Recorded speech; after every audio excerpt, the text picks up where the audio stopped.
Hello, I'm Marcia Cavanaugh. Thanks so much for joining us.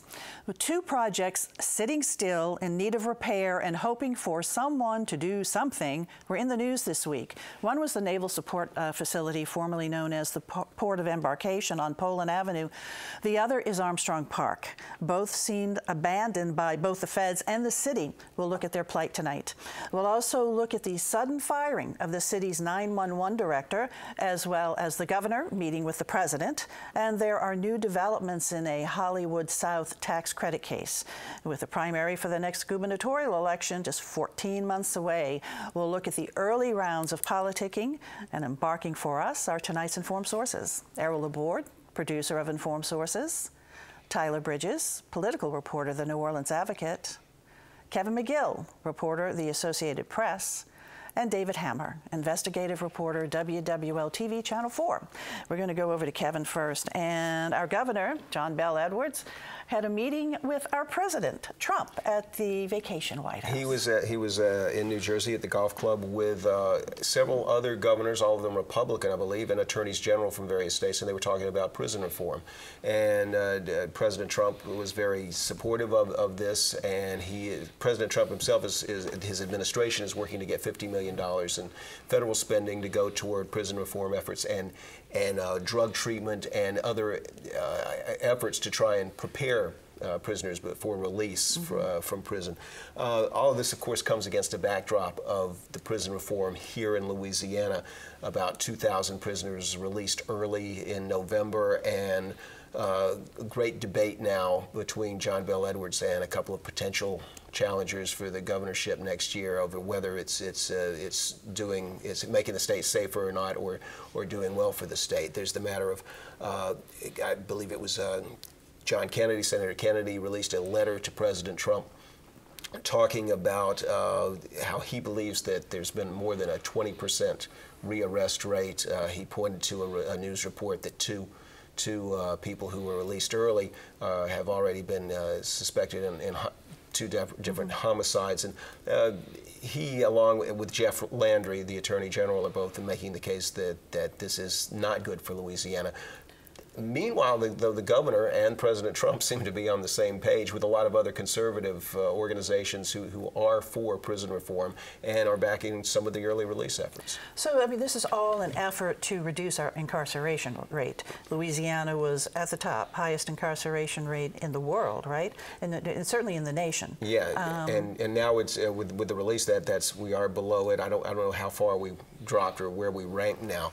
Louisiana is now number 2 after Oklahoma. And as Kevin said, this is a really interesting issue because a number of conservatives in Louisiana Family Forum, the Koch brothers National Group, Americans for Prosperity, have Freedom Works is another group, another conservative group that backs this sort of and a number of southern states, conservative southern states like Texas, have also embarked on their efforts to make these changes, what they call smart on crime. Yeah, what's kind of daring is that the governor invited the president to visit Angola, and there's something funny about that, okay? But that's a really gutsy move, because with that comes the national media. So essentially invite the national media to go and visit Angola too. Yeah, the issue oddly puts John Bel Edwards on the same page with President Trump, a Democratic governor on the same page with the Republican president. Although I don't think that opposing John Bel Edwards on the prison reform effort is going to hurt John Kennedy or Jeff Landry or anyone else on this line. I think people who are disposed to vote for them are going to anyway. But still, it's an aid for this is good for the governor. It gets him a little backing at a time when he's under attack on this issue. And so there were both sides that were really supportive of this, both the business interest as well as those who are more in the social interest in terms of having less people incarcerated. It saves money. Saves maybe $12 million by the administration's effort for the last fiscal year. And that money is supposed to be devoted, I think they've already started by making appropriations for programs to both aid victims of crime and also for more job training, drug treatment, other efforts to prepare people for release from prison. And this was really a very, it was a focused effort, and then it went through the legislature for a few different terms of the legislature. It did, sessions. and it came to fruition last year, and of course it couldn't have happened without without a lot of Republican and business support because the Republicans now control the legislature. And so has there been any data accumulated about recidivism? I mean, are we really finding out? You mentioned that, what, 22% Senator Kennedy says? Senator Kennedy cited at least one district attorney, and the administration has immediately come out with their own stats saying that's not right, that the rearrest rate has been something along the line of 19%, which still sounds high, but it's lower than the national average, according to the administration. We're going to see this parsed out a lot over the coming months, and especially as we come into the next governor's race. And what's the name we're going to hear? I think we're going to hear, well, someone is going to mention, I don't think you'll hear the Republicans say it, but the Democrats are going to accuse them of trying to Willie Horton this election. Okay, so the governor has offered this invitation, as Errol said, to the president to come visit Angola. Has he accepted? I don't know if that's going to come to fruition or not. We'll just have to wait and see. Okay. It's probably not high on his list of priorities. No, I don't think visiting a prison is high on the president's list right now. All right, thanks a lot. Over to David and the port of embarkation. You did a piece about that that's at Poland Avenue. It was the Naval Support Facility, and it's just abandoned, and it was not supposed to be. Right. Well, it was the Navy base there on the East Bank. There was one on the West Bank. It's now Federal City project, and then this one on the East Bank there by the Industrial Canal junction with the river. And for decades it was, a point of pride in that Bywater community. It was kept up well, everything. And then in 2005 there was this BRAC, the Base Realignment and Closure process. It's a federal process, and the Navy closed several bases around the country, including this one. And then, of course, Katrina happened and things were delayed, but then officially in 2013 it was transferred to the city. So that whole 20-acre property went to the city, and it was a no-cost transfer, which is pretty rare, but there were conditions that you have to redevelop it and create jobs, and they had a whole plan in place, vetted, approved by the council, etc. And they had $40 million at least in federal funding to help do this $173 million redevelopment project. And in 2015, the Landrieu administration decided to move that money into other projects. Projects that needed it, there was several drainage projects, and we know how important that is in New Orleans. Yeah. So it certainly wasn't going to waste, but it was moved out of that project, and that whole thing really fizzled, and it's become blighted and graffiti, and there are groups of people there running around at night, and the neighbors don't feel safe, and there's holes in the fences, and it's just not secure. So, next question, what's the city going to do about it? It is still their property, right? Correct, and they do have a lease that is supposed to kick in soon with developers led by Joe Yeager. There's some discussion about who's going to be responsible for actually securing the site, but they claim that they're going to be able to start moving forward now even without that big chunk of federal money. I guess the neighbors are saying this can't happen soon enough, and you had interviewed a woman who had been involved in securing some money for it. Was that the FEMA money that she was involved in? That's correct. That was Belinda Littlewood. She actually served in both the Nagin and Landrieu administrations, and she was appointed as the head of the redevelopment authority for the city, and she thought that everything was in place, and the funding for her position ran out in early 2015, and within months that money was transferred away. Did the Landrieu administration publicly say that they were taking the money from the port of embarkation for these other sources, or is this a surprise? This is a surprise. Something you found out. Right. They had sent, actually, Cedric Grant was the head of the Sewerage and Water Board at the time, and he actually sent the request to FEMA to transfer that money to the drainage projects on a Sewerage and Water Board letterhead, and that was, done through a proper process, but it certainly wasn't anything public. What could it possibly become? What was it supposed to become? Well, it was supposed to become actually a resiliency center. The idea was after Katrina there would be a need for, and this was a good place to have a lot of response units and disaster recovery firms, everybody all in one place. It would be a good way to deal with disasters, and a great location right on the river. And that could still be the process going forward, but that seems to have been dropped because a lot of the city functions that were going to be in there, the fire department, police, they've all moved on, and the public money, the federal money that came for that part of the project has been moved to other locations. Okay. One of my favorite sites back in the days when it was the Navy was there, it was called the Port of Embarkation, and there was an attachment of Marines. And Marines, being Marines, need to go out and run. And so it was a common sight to see Marines running from Pullen Avenue to Canal Street across the French Quarter. And I always thought, there's nothing wrong with having Marines running through your neighborhood. Yeah, right. And that's a good thing. So they also do a lot of training for, active shooter things, and I know they've shot some movies there from time to time. Okay, so when might we see some action over there in terms of rehabilitation of it? The city says that they are in negotiations right now to try to get a new plan in place, and they want to move as quickly as possible. Okay, I hope they do. We'll stay on it. Yep. Errol, you wanted to talk sort of a similar situation. National Park Service has pulled out of Armstrong Park. Yeah, well, Armstrong Park has had a stormy existence. It evolved in the 1970s when some buildings were torn down and there was space allocated, and the Landrieu administration, this would be Moon Landrieu, the dad, was all behind developing this park called Armstrong Park.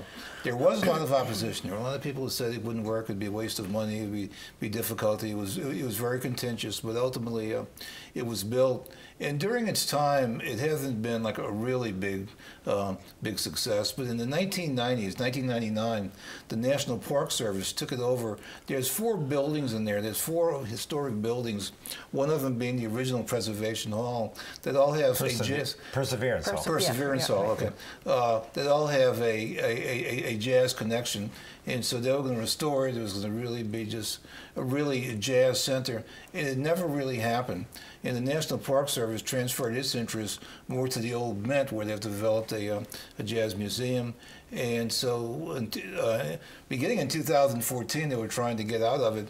And this past week, they announced that we're done with it, and we're giving it back to the city, and we hope the city can do something with it. And so it never really happened. And so what the plans are for the city. So you have this big space, and then you have the old municipal auditorium building, where nothing is really happening there, and not a lot of plans. And so, I mean, it's really prime space. But I think an inherent problem that it has is that there's no real traffic flow through there. People might be walking down Rampart Street, but they're not naturally walking into that area.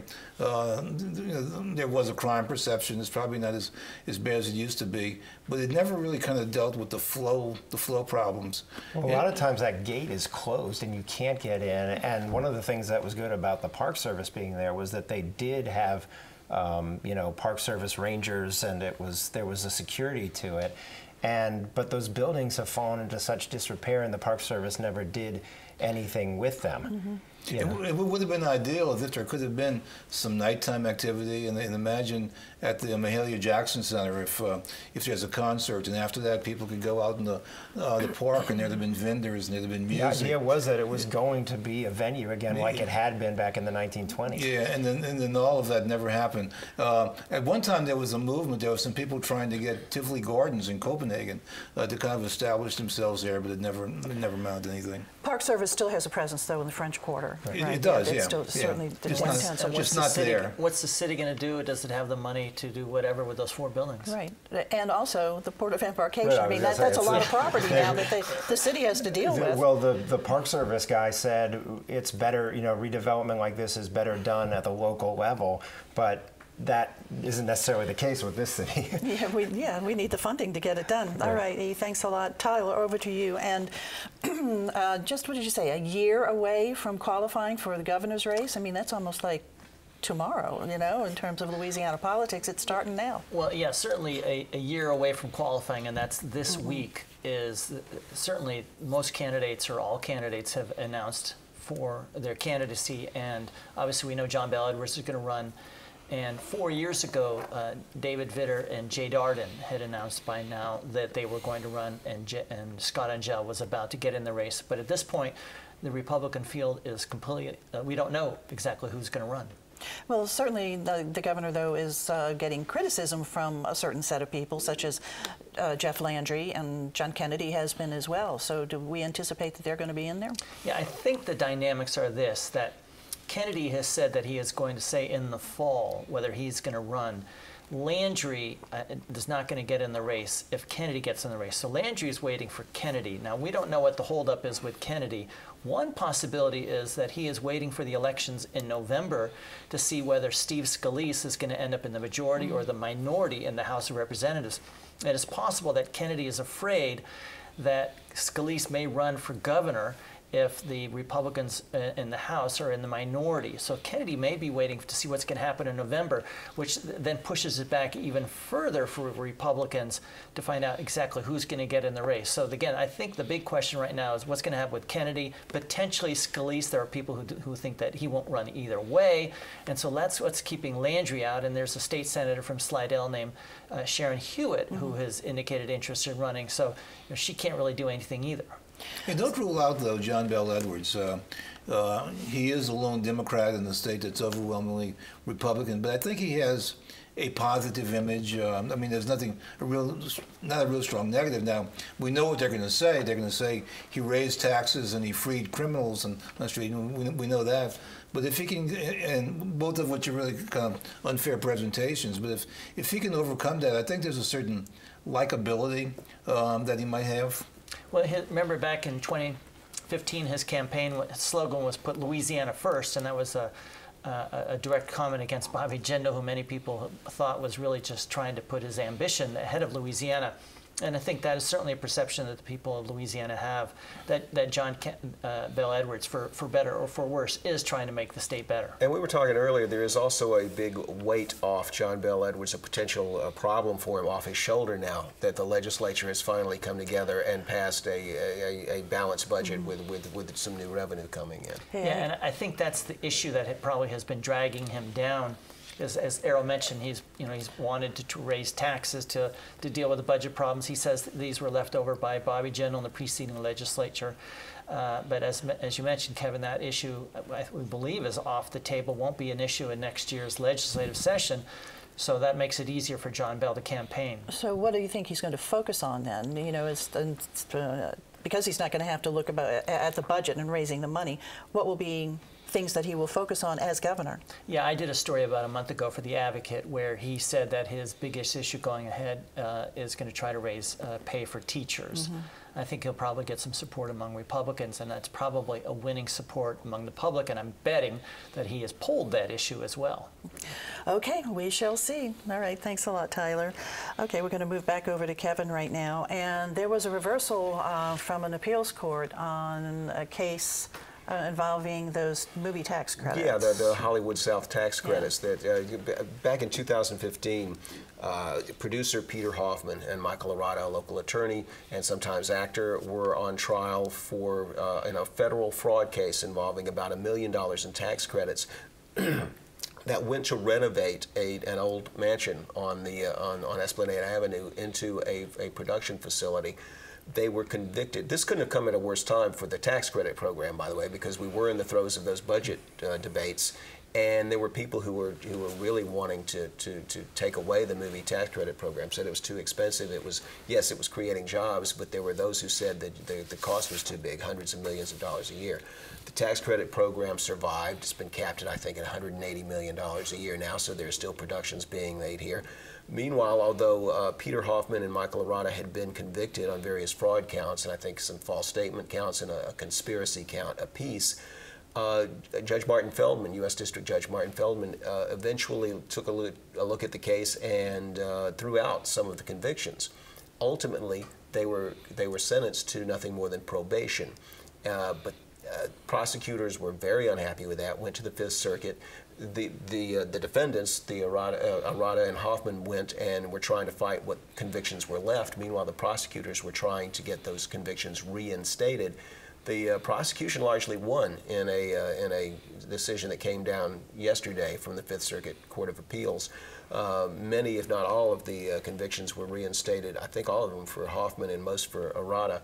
The judge who wrote the decision, Judge Costa, was especially critical of the fact that Peter Hoffman didn't get any prison time when federal guidelines might have called for several years. There's a couple of ironies in this case. For one thing, that production facility, despite the apparent presence of fraud as determined by the jury and by the judge and now by the Fifth Circuit, it was opened and operating in a beautiful job by most accounts. And also, there seems to be some accord in the court record that either most or all of the $1 million in tax credits that it got, there may have been fraudulent papers filed, but it was entitled to some of those. So that may have been a factor in the fact that Arata and Hoffman only got probation, at least in the first sentencing. But now, their defense lawyers didn't get back with me yet, but I assume they could either ask the full Fifth Circuit. This was a 3-judge panel. It's very customary, and this opinion was somewhat divided, that they would ask for a full hearing before the full court. They could go to the Supreme Court. Meanwhile, it's been sent back to the federal district court for resentencing. Is there any precedent that could be set here? Because I got the sense that after the first time that they reversed some of the sentencing, that had a chilling effect on further fraud investigations by the federal government. I can't speak to that except that I know that Judge Feldman was highly critical of the prosecutors when and I don't have it in front of me, it's been a year or so now, but he was very critical of the prosecutors in the case. That would have a chilling effect, I would guess. But now they've been reinstated, and he's been ordered to resentence. I also sought an opinion through the PIO for the U.S. Attorney's Office and haven't heard back from them. So we'll just have to see what they say about it. And of course, Arata, steadfastly claims he's innocent, that he's done nothing wrong, and he points to the fact, as you noted, the building's in operation, and the tax credits seem to be in line. Yeah, they were earned. I think that there was some restitution ordered. So there may be some debate whether all $1 million, it was $1 million and plus, was earned or not, but yeah, largely it's a successful operation, and at most, if not all, of the tax credits were legitimate. Making false statements to whom? I believe it was the FBI or investigators at some point. All right. Thanks a lot, Kevin. Back over to David right now. And suddenly, the 911 director for the city of New Orleans was told he doesn't have a job. Yeah, this is a strange case because normally it wouldn't necessarily be big news that the mayor is replacing people on local boards and commissions, but the way this went down was very odd. This is a state agency. People call it the 911 Commission. It's actually technically called the Orleans Parish Communication District Board, and it exists to run 911, and it actually is supposed to have a consolidated situation so that prior to this there was a police dispatcher would answer a 911 call, and then if it had to do with EMS or the fire department, they would have to transfer it, and that was causing issues. So there's a consolidation under this agency.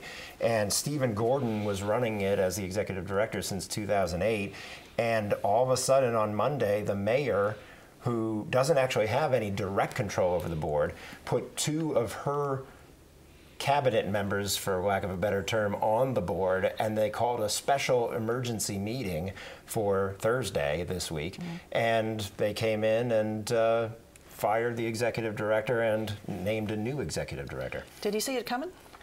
I had spoken to him briefly. He wouldn't comment ahead of time, but we had a sense that this was coming, which is why we were there. We had heard through the grapevine that there was going to be some moves and that he was going to be fired. But the mayor's office did not want to say why. I was able to find some references from a memo back in November from the guy who was in charge of the consolidation, Colonel Jerry Sneed, who criticized the way that Mr. Gordon was really focused on just the administration and not this consolidation of operations with administration into one unit.